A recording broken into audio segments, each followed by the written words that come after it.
In today's video, I'm going to teach you how to manually unreconcile transactions in QuickBooks Online. Reconciliation is an essential part of maintaining accurate financial records, but sometimes you might need to unreconcile a transaction due to an error or other changes in your accounting process.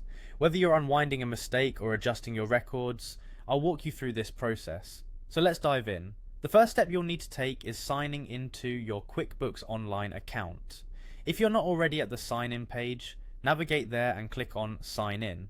This will be your gateway to accessing your financial data and making the necessary corrections. Once you've accessed the sign in page, enter your credentials, your username and password. Be sure to double check your credentials for accuracy, then hit continue. It's important to ensure these details are correct to avoid any hiccups at the entry point. Now that you're logged into QuickBooks Online, you're ready to start with the unreconciliation process. Direct your attention to the left-hand side of the screen where you will find the Transactions tab. Click on this tab.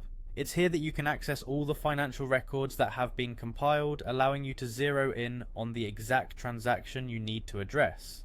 Move forward by clicking on Chart of Accounts.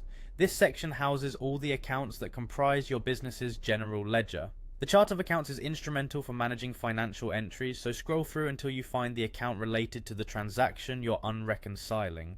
After selecting the right account, look for the View Register option and click on it. This action will pull up a full view of the specific transactions associated with that account, offering you detailed insights into each transaction. Once you're in the register view, carefully scroll through and locate the specific transaction you need to unreconcile. Click on the transaction to bring up its details. Here you will observe an R next to reconciled transactions. To unreconcile, you need to remove the R by simply clicking on it and leaving it blank. This action signifies that the transaction is no longer reconciled to your bank statement or financial report. With the R now removed, you're almost finished. Ensure that all alterations and updates to the transaction are correct, and then click Save. Saving will confirm the change, marking the transaction as unreconciled.